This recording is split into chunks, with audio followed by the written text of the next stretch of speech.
Kalau ibu harus terus di voli kan, Terusin voli ibu ya? nggak boleh ada olahraga body contact kalau ibu nggak suka. Iya. Tapi ayah support terus, galau. Galau ya? Iya. Sangat-sangat kecewa. Sangat sih, kecewa sangat ya? kecewa. Jadi seminggu itu udahlah, pokoknya kemana main gitu, jalan nggak. Oh, supaya lupain itu? Iya, nggak ada latihan.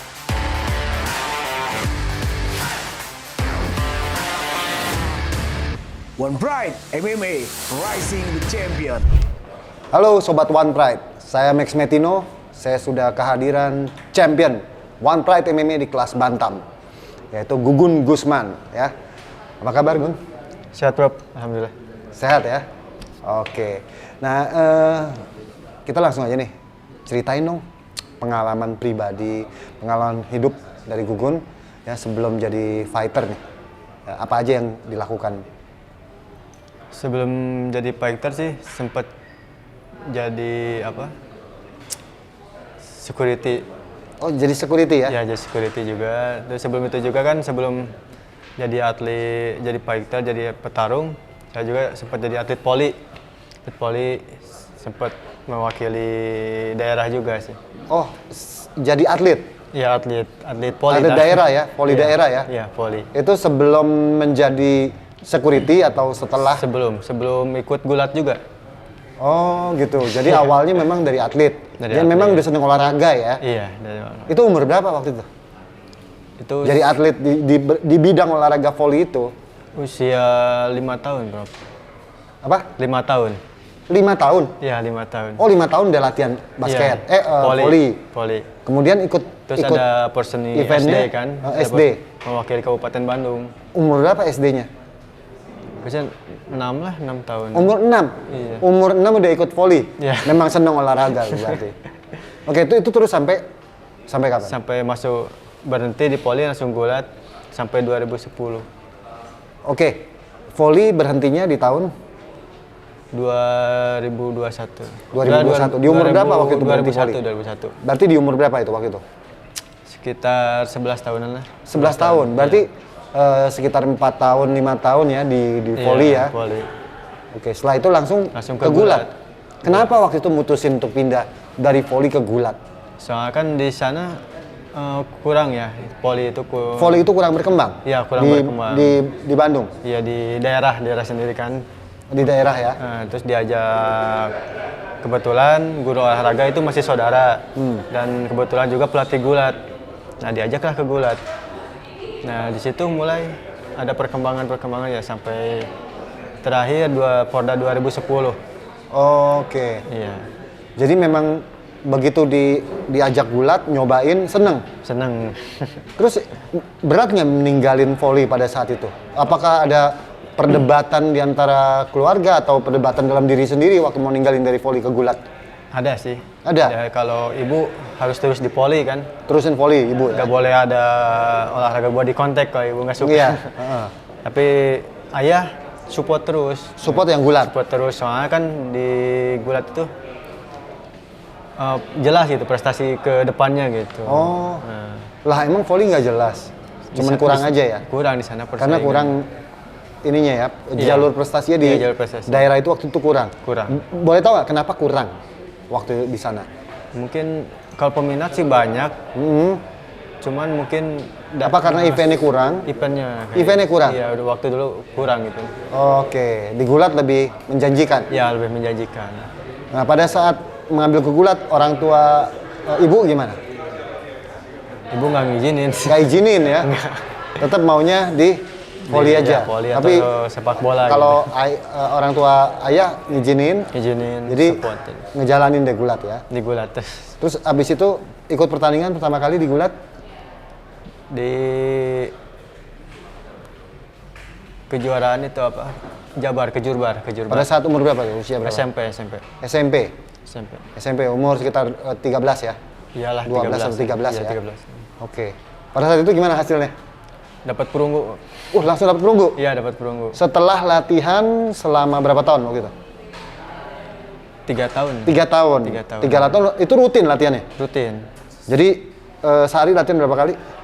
Kalau dulu sih sehari sekali. Sehari Jadi sekali ya? pulang sekolah latihan gitu. Oh, karena masih sekolah ya? Iya, sekolah. Pulang latihan. Latihan berapa jam waktu itu? 2 jam. 2 jam. Iya, 2 jam. Enjoy nggak waktu itu latihan? Enjoy apa tekanan karena orang tua mau harus berprestasi? Waktu itu sih karena kemauan sendiri. Kamu mau sendiri?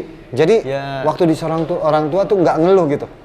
Nggak, lu kan anak kecil biasanya mau main sama teman-teman. Ini malah sibuk latihan buat persiapan tanding. Ya izin ke orang tuanya main sih. Padahal latihan. Oh gitu? Iya. Izin ke ibu ya? Ya main mau main ke teman kan gitu. Padahal latihan. Latihan. Tapi kalau ke ayah Kayaknya udah tahu. udah tahu. Ini jarang di rumah kan. Ini kerja. terbalik nih. Jadi memang benar-benar seneng ya sama Iya, gulat itu seneng. ya? Oh itu memang udah jalannya sih. Ini jalan bertarung. Iya. Jadi enjoy ya. Nah, alasan Gugun tertarik jadi fighter itu apa sih? Sebenarnya sih yang dulu tuh bukan gulat yang dicari ya, Prof. Oke. Emang bela diri apa? Ya kontak seperti ini kan, seperti fighter gini kan yang dicari. Cuman kan di daerah saya kan adanya gulat kan. Oke. Yang berkembang ikut gulat terus ini. Nah, 2010 berhenti diajak sama saudara jadi security kan. Oh, security Ya, di situ di ya? naungi BFC.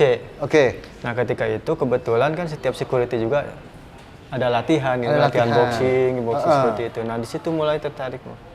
Itu ya, dari situ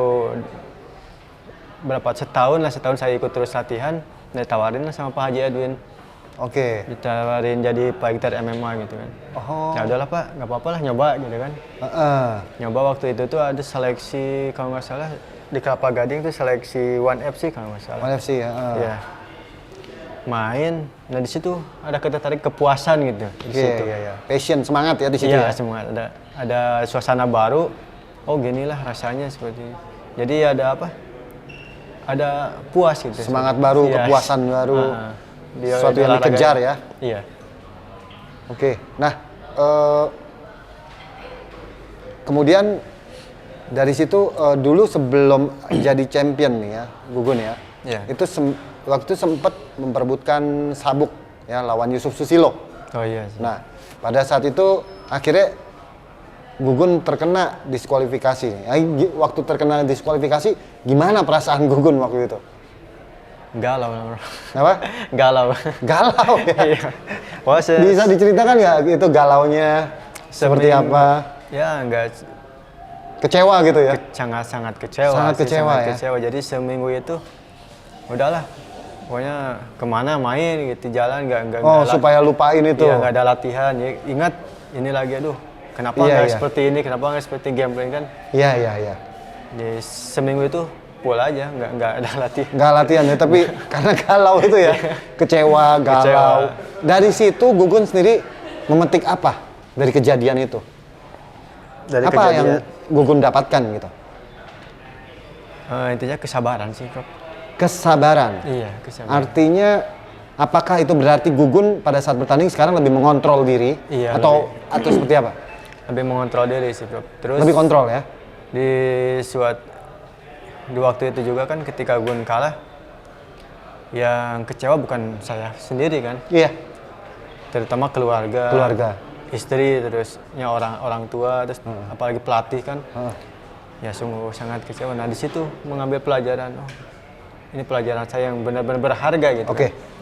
Jangan sampai terulang kembali. Jangan sampai terulang kembali. Iya. Itu reaksi dari pertama reaksi dari keluarga, dia seperti apa begitu tahu Gugun kena diskualifikasi? Emang sih menyemangati kan, jangan Reaksi keluarga? ya, menyemangati sih sebenarnya, cuman dari mimik muka kelihatan kan sedih kan. Iya, iya. Gitu aja sih. Sedangkan reaksi dari tim itu bagaimana reaksinya? Sama sih, dari tim juga tetap support, tetap menyemangati sih.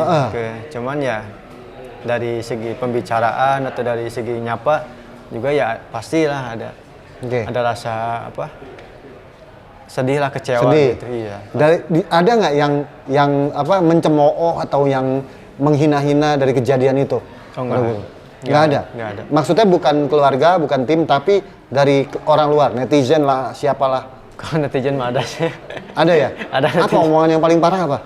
Netizen bilang apa waktu itu? Apa ya sebenarnya itu? Lupa. Ingat nggak? Yang Lupa Gugun lagi. ingat? Lupa lagi sih itu sampai apa? sampai istri juga down gitu kan. Down karena omongan-omongan dari mereka ya. Iya, tapi dibantu sama teman-teman BFC kan, dibantu. Di situ itu sih, tapi kata-katanya lupa sih. Kata-katanya lupa. Tapi itu sendiri sekarang apakah itu berpengaruh apa kejadian itu sekarang apa yang Gugun rasakan sejak kejadian itu jadi berpengaruh apa buat Gugun? Apakah Gugun jadi lebih tadi kan udah dibilang bahwa kontrol. Iya. Apakah itu menjadi suatu yang bermanfaat atau seperti apa? Ya sangat bermanfaat sih, Bro. Jadi gue lebih fokus gitu di dalam Lebih fokus. latihan, terus dalam pertandingan gue lebih fokus lagi. Oke, pengontrolan diri terutama ya. Jadi sekarang Gugun kalau mau melepaskan serangan-serangan dia juga udah langsung membidik ya, nggak masin asal aja emosi mau buru-buru gitu ya. Iya, seperti itu. Dan itu berhasil digunakan setelah kalah diskualifikasi dari Gugun, kemudian di pertandingan berikutnya manfaat itu apakah berhasil diterapkan? Berhasil, Prof. Berhasil? Berhasil. Waktu pas Seberapa pengaruh? Besarkah pengaruhnya mengontrol diri itu waktu itu? Sangat berpengaruh lah, sangat berpengaruh. Ya pas pertandingan yang kedua lanjutannya bisa enjoy gitu, Bro. Bisa ngontrol lagi. Oke. Nah, sekarang waktu pertama kali dapat sabuk abadi nih ya, Gugun ya kan dapat sabuk abadi. Gimana respon dari keluarga ya? Dari teman-teman, keluarga, apa yang Gugun lakukan untuk merayakan itu waktu itu? Waktu itu cuma syukuran keluarga aja sih. Syukuran Bro. keluarga. Sama teman-teman, terus tim. Seperti itu aja sih. Terus respon mereka juga ya sungguh sangat luar biasa gitu.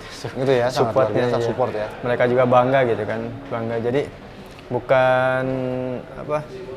Jadi terasa gitu, jadi mengangkat nama daerah juga sih kan di kampung saya gitu, mengangkat nama kampung saya juga. Iya, gitu. iya, iya. Kampungnya apa? Ibun. Ibun. Kecamatan Ibun. Kecamatan Ibun. Iya.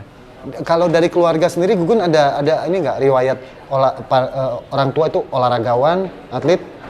Kalau ibu atlet voli. Ibu atlet voli ya, pantesan ngotot mau voli. Terus kalau ayah sepak bola, cuman kakek pesilat. aduh ini pantesan ini. Ini memang kalau ini nih emang udah turunan ini darahnya darah petarung ini, darah olahragawan, atlet. Makanya passionnya itu bisa terlihat ya. Luar biasa gitu loh. Nah, selain Gugun berprestasi di kelas Bantam Champion ini nih, apa prestasi lain Gugun yang sudah Gugun toreh? Mungkinnya di MMA juga udah pernah meraih sabuk juga ya di silat bebas EB Pro. Di silat bebas EB ya. Pro, terus di duel MMA, duel BFC. Iya, duel BFC. Sabuk abadi juga. Sabuk abadi juga ya. Terus di go internasional, di duel internasional juga alhamdulillah 6 kali berturut-turut dapat emas. Oh, oke. Nah, terus untuk di cabang waktu itu gulatnya? Nah, itu yang belum sampai ya, kesampaian tuh di gulat. Itu naik turun, Prof. Oh, kalau di gulat naik turun ya. Naik turun, Tapi malah di MMA ini yang bersinar ya. Iya, malah di MMA. Kenapa sih bisa begitu? Apa karena lebih semangat Gugun atau di sini Gugun merasakan lebih karena komplit jadi strategi lebih bermain, atau karena apa Gugun lebih bersinar di MMA dibandingkan di gulatnya? Ya mungkin olahraga ini ya yang mungkin saya cari dulu gitu. Jadi ketika saya mengetahui MMA ya ada kepuasan tersendiri. Iya, jadi terluapkan gitu, Bro. Jadi Gugun memang lebih memilih yang freestyle ya. Ada pukulan, ada tendangan, ada bantingan, ada cekikan kuncian ya. Iya. Lebih ke situ memang. Iya, lebih ke situ. Makanya begitu di gulat prestasi yang nggak secemerlang di MMA ini ya. Iya, di MMA. Oke. Nah, ini apa yang target Gugun selanjutnya? Apa yang kepuasan yang Gugun belum dapat nih yang mau Gugun kejar sekarang setelah sabuk abadi itu? Target saya sih sekarang juara PON, belum saya kesampaian. Oh, juara PON ya. Di cabang? Dulu di gulat saya gagal. Nah. Terus di pindah cabur di wusu saya gagal juga. Sekarang pindah cabur lagi. Sekarang pindah ke Sambo. Sambo. Ya, Sambo. Ya, semoga di Sambo ini bisa meraih yang terbaik ya. Amin, insya Allah. Syukur bisa mendapatkan gold medal, Amin, amin. medali emas ya untuk daerahnya. Iya. Oke. Nah, kita cerita mengenai balik lagi nih yang kemarin ya. Terkait waktu pada saat Gugun gagal di Road to UFC. Nah, itu pada saat gagal itu Gugun kalau nggak salah terkena kuncian ya. Iya, Kuncian Americana apa ya? Ya, Americana. Americana. Itu bagaimana perasaan Gugun? Apa yang dirasakan gitu? Kalau waktu kalah ya pastilah kecewa gitu ya, Bro. Cuman yang dirasakan pengalaman bermain di Road to UFC itu sangat berharga juga sih buat Gugun. Jadi termotivasi banget ya. Jadi setelah pulang dari sana semua diperbaiki. Jadi kekurangan Gugun semua diperbaiki semua. Terus di situ makin latihan juga terus ditambah gitu, Bro. Makin keras lah. Oke, respon dari keluarga, tim itu bagaimana setelah kekalahan Gugun? Ya seperti biasa sih. Ya, Seperti pada saat gagal meraih sabuk abadi itu ya? Iya, tetap support. Pada saat kena diskualifikasi ya? Iya. Dikasih tetap support ya? Tetap support, mereka tetap support. Dan ya alhamdulillah sih dari rekan-rekan BFC itu tidak henti. Dukungan moral ya? Iya, dukungannya benar-benar sangat luar biasa. Totalitas. Iya, totalitas. Ada nggak teman-teman yang wah gimana sih lu kalah? Terus atau fansnya atau warganet lah, netizen lah yang wah lu gimana sih Gugun nih jago tapi sama orang luar kalah itu Gugun ada baca juga? Ada sih. Gimana waktu Gugun baca itu tuh reaksi dari Gugun sendiri? Gugun nggak di ini sih, cuekin aja sih. Oh Gugun cuek aja ya? Cuekin aja. Karena udah mulai terbiasa dengan iya, hal-hal seperti itu. Apakah itu mengganggu buat Gugun sendiri ataukah sekarang udah mulai udah bisa menjalaninya itu? Nggak mengganggu, justru kata-kata seperti itu dijadikan motivasi buat Gugun. Motivasi? Iya, jadikan motivasi. Oke, luar biasa. Jadi suatu hal yang menurut orang ini negatif, sama Gugun dirubah menjadi hal yang positif. Iya.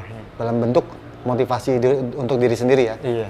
Oke, ini sih inspirasi ya, karena Gugun juga pada saat down yang kemarin Gugun gagal karena diskualifikasi dibandingkan dengan down pada saat Road to UFC, apa perbedaannya?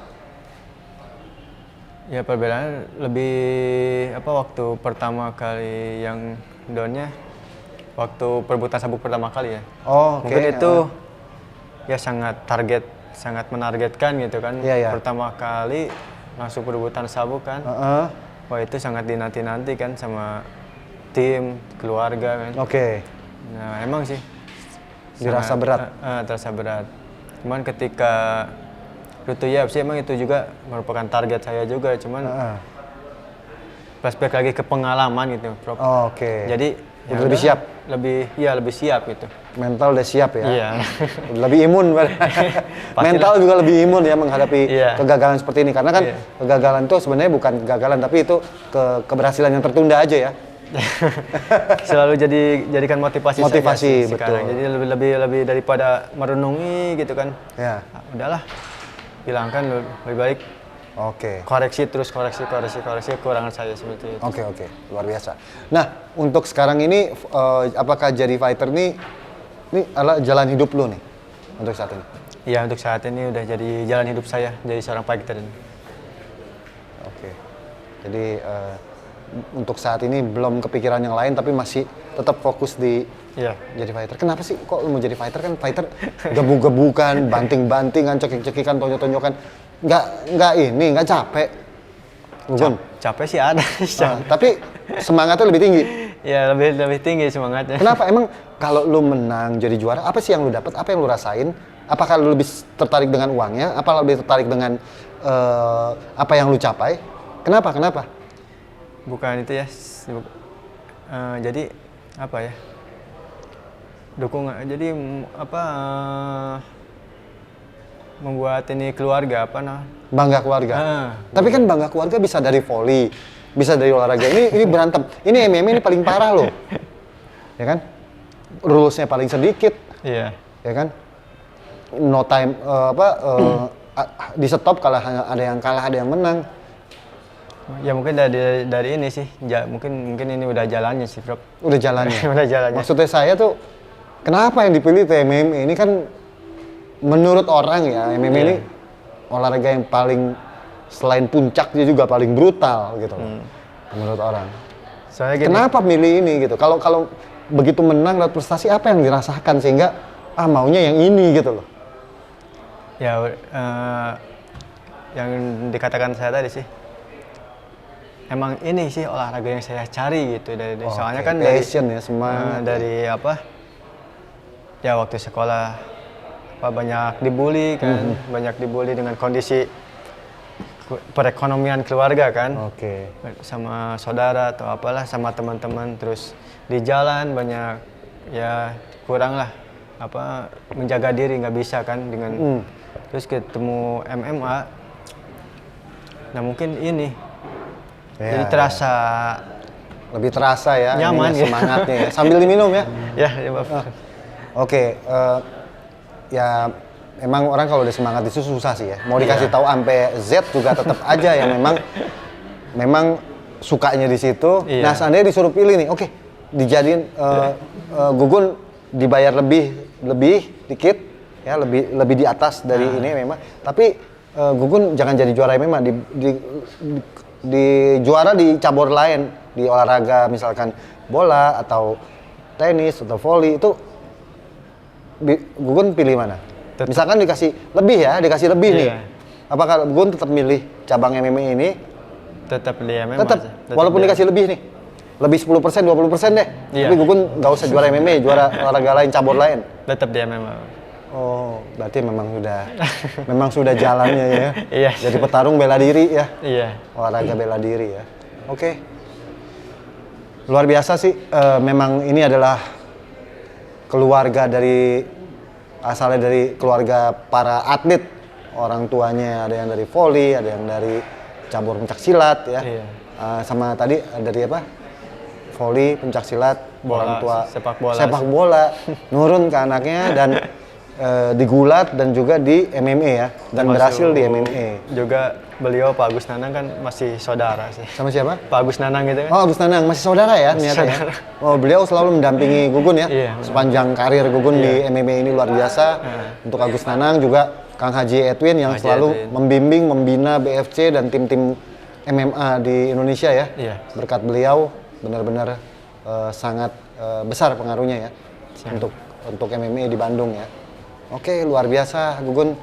Ada yang Gugun mau sampaikan nggak buat semua fans Gugun yang berada di Indonesia atau dimanapun berada? Silakan statementnya, Gun. Oke, assalamualaikum warahmatullahi wabarakatuh. Untuk rekan-rekan fans semuanya yang ada di Indonesia, jangan pernah mengeluh dan jangan pernah putus asa. Harus tetap bisa bangkit, harus menjadi yang terkuat. Terima kasih. Oke, luar biasa Gugun. Terima kasih banyak sudah hadir di sini di Bandung ya, kota Gugun. Ya, bro. Sekali-sekali kita main ke Bandung sini, soanan dan kita ngobrol, kita podcast, terus sekali berbagi pengalaman. Terima kasih banyak untuk sharing pengalamannya. Semoga terus menjadi inspirasi semua yang menyaksikan Gugun di sini ya. Amin. Oke, amin. Oke, kalau gitu Gugun, Siap. terima kasih, sampai ketemu lagi ya. Oke, sekian sudah obrolan kita ya yang sangat menarik dengan champion kita Gugun Gusman. Dan gak lupa bahwa kita berterima kasih juga kepada IMP dan KPC ya yang sudah mensupport kita selalu. Oke, saya Max Metino dan champion Gugun Gusman. One Pride untuk Indonesia.